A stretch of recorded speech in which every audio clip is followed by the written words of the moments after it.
everyone. Thank you for watching this meditation this morning.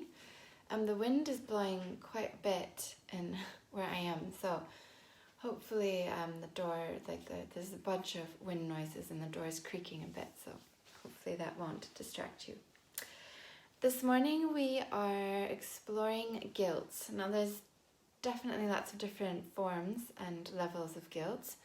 There's the guilt we feel when we do something bad. There's the guilt we feel when we've had an accident of some kind, like perhaps a car accident.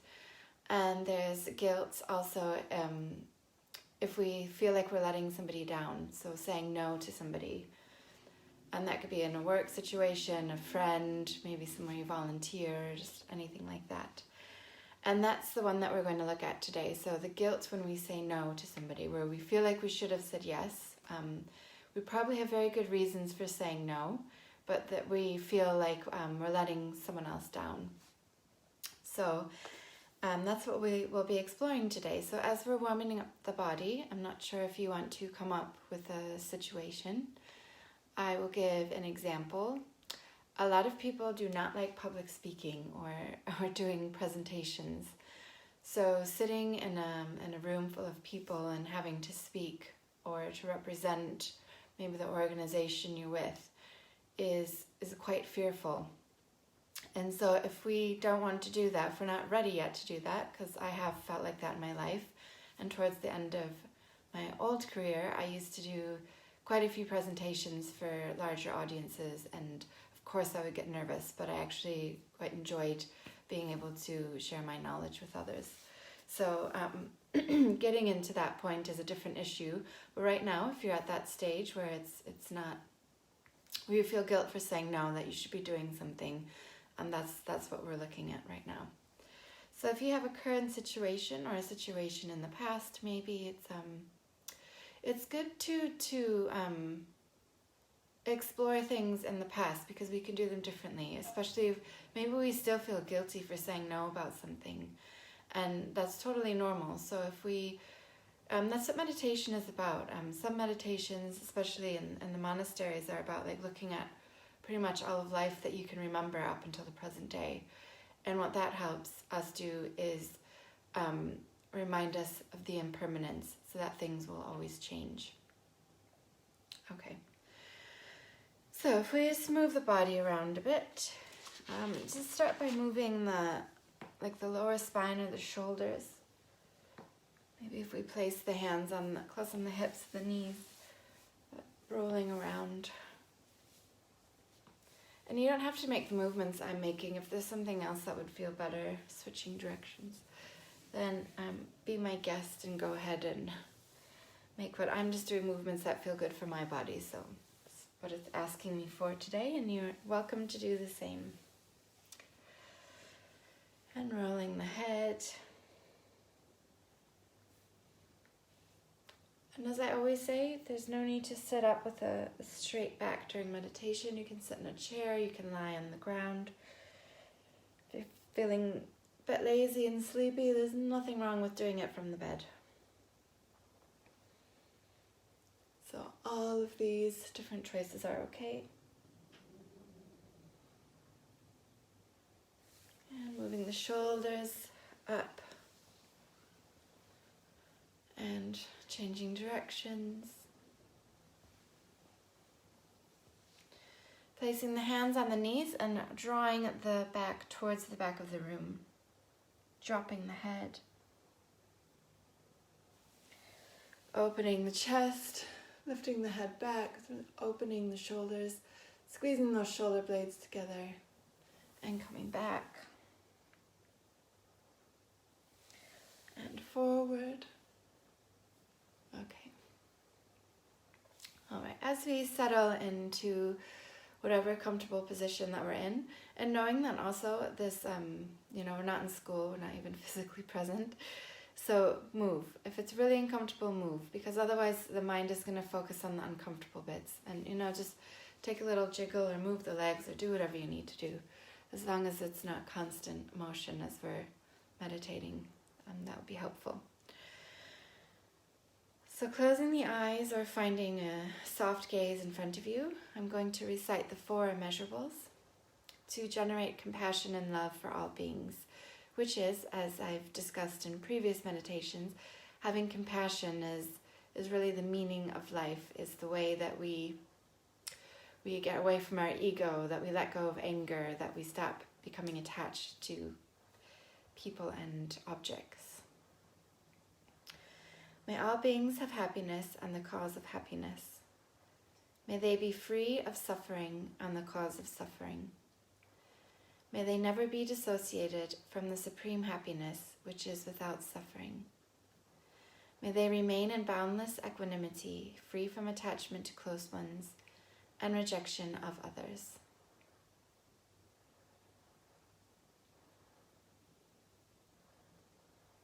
So bringing this love and compassionate feeling into the practice. Imagining an open space.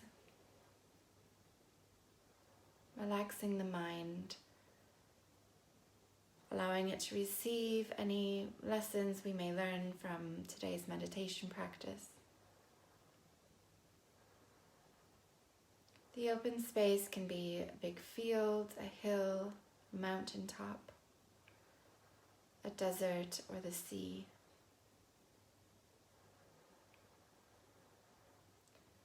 A place where there are no distractions.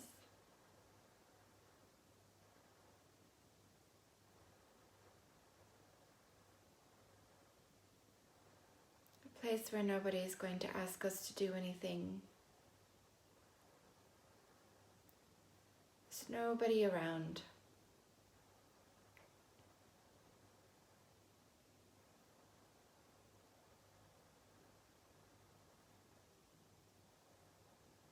The only thing that we have to do for the next sort of 15 minutes is allow the mind to absorb and to focus on the topic today and what we're doing.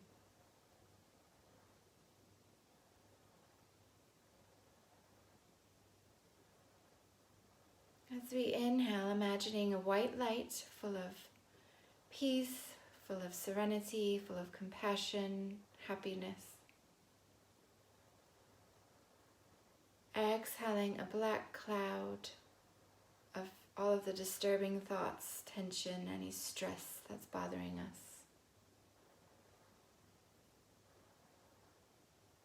Inhaling the sense of being present right now in this nice, safe, happy place.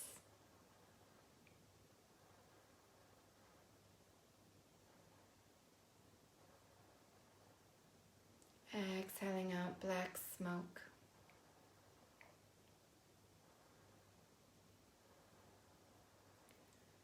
And this black smoke, the disturbing thoughts and tension, that prevents us from living in the now. We're worried about something that happened, we're worried about something that's going to happen, and we're not enjoying the present moment. We are all guilty of it at some points in our life, some more extent than others.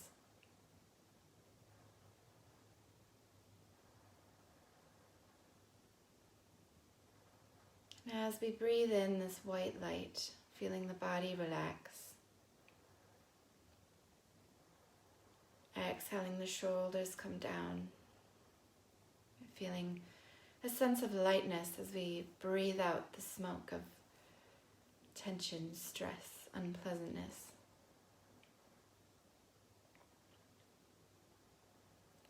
Grounding ourselves in whatever space we're in, imagining what the landscape is like. Maybe it's sunny, maybe it's rainy.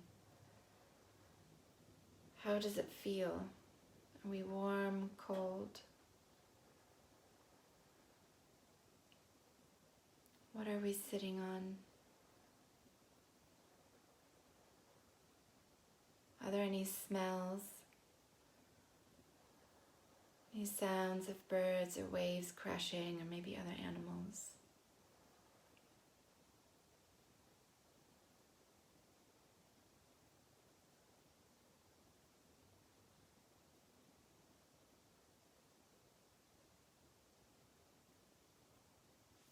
as we sit in this safe place, we're going to begin the practice,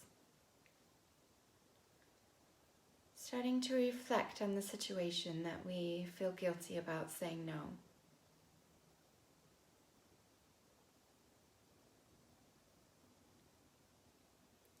Let's look at the reasons why we would feel guilty for saying no.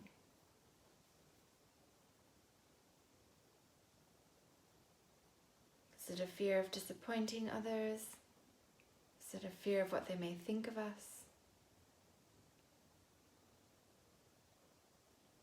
Do we feel responsible?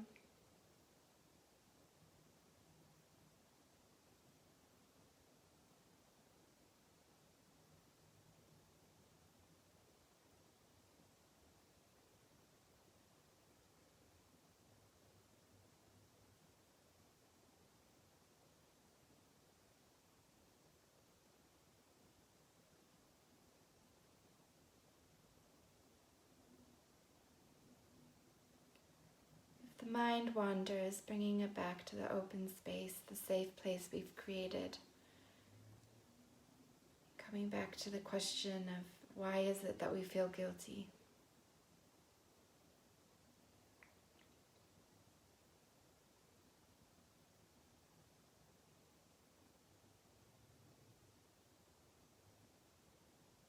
Why do you want to say no? What is it about saying no? Why is it that you don't want to participate in this activity?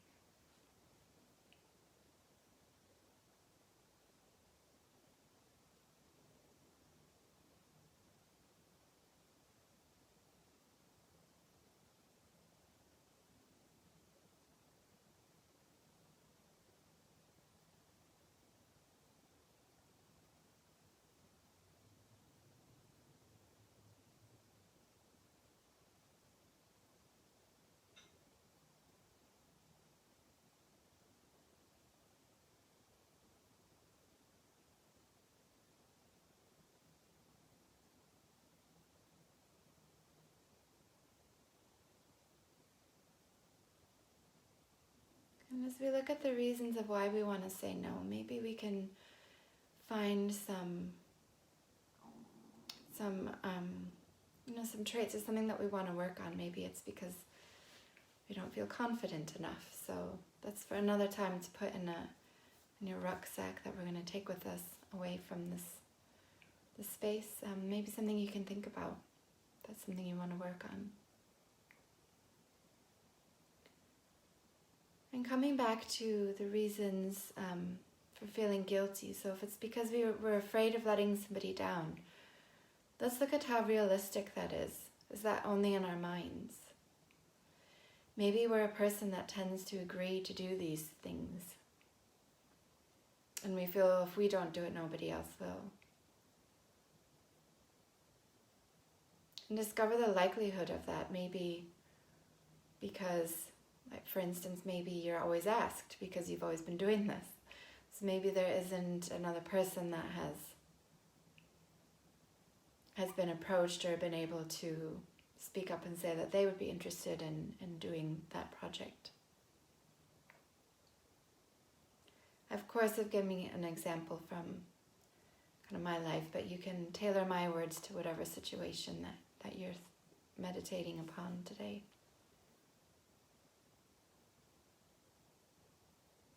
And if there's a team of a few people, maybe it is realistic that other people will be let down if you say no.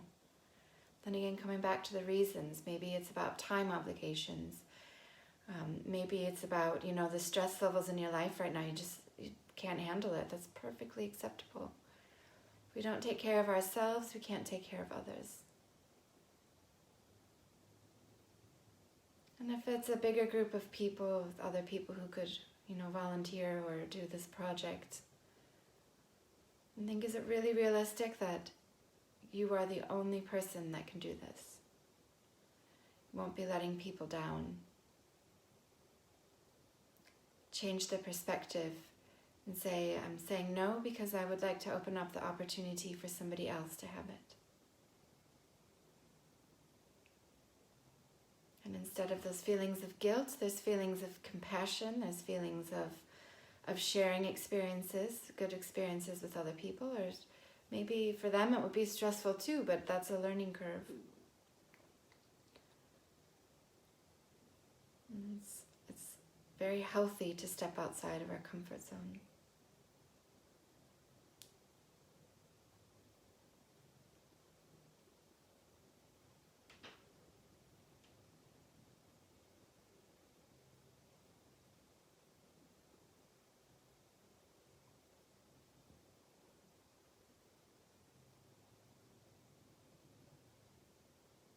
And after we've spent about 5 minutes contemplating this, and if you still decide that you would like to say no, repeat to yourself that you deserve to say no because, in whatever reason, I deserve to say no because my time is mine. I deserve to say no because I need to take care of myself. I deserve to say no because it makes me uncomfortable. So whatever the reason, firmly repeat that in your mind.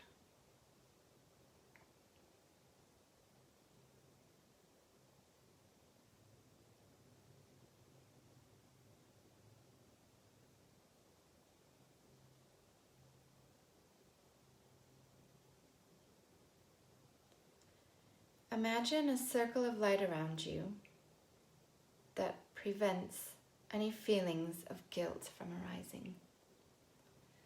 This light can be any color you choose, maybe even glass, any kind of bubble or protective mechanism around you.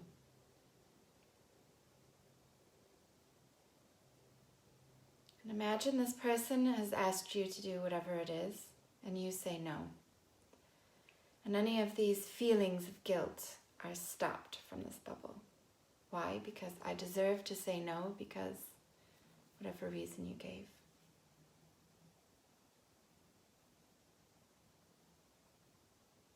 Inside this bubble, we have feelings of confidence, being sure of our answer, and the guilt stays on the outside. We don't feel the guilt.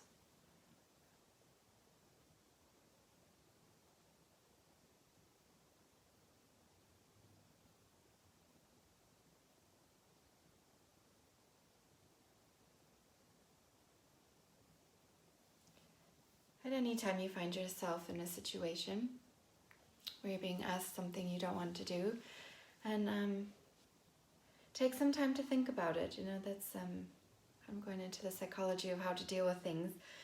It's perfectly acceptable to say, let me think about it.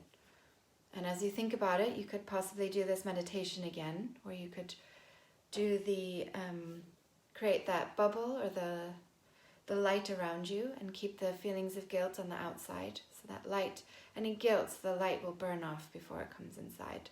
And we can feel secure and confident and happy with our decision to say no.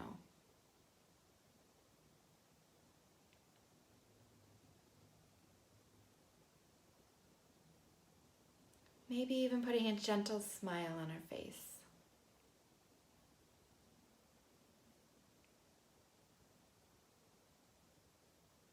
And as we fill our rucksack up with these tools, this way of exploring a situation where we might feel guilty, feelings of confidence, of self-assurance, placing them in the rucksack.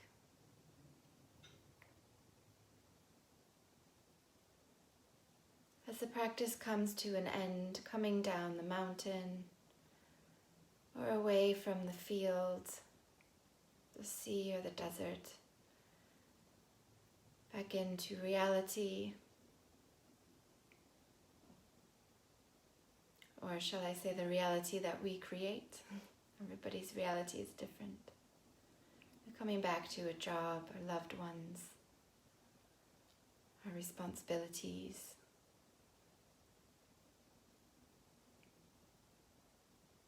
Whatever point throughout the day or the week, we can always turn around, look at that happy, safe place, maybe go back to it for a moment. Open up the rucksack, take out all of those healthy, helpful tools we've been learning.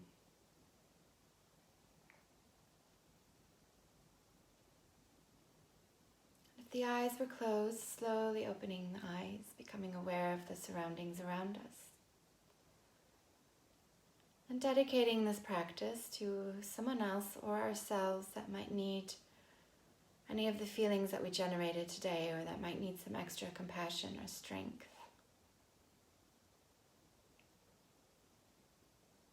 And bowing our heads to all of those who have taught us in whatever way or form that has given us self-improvement. Gently giving them thanks and gratitude.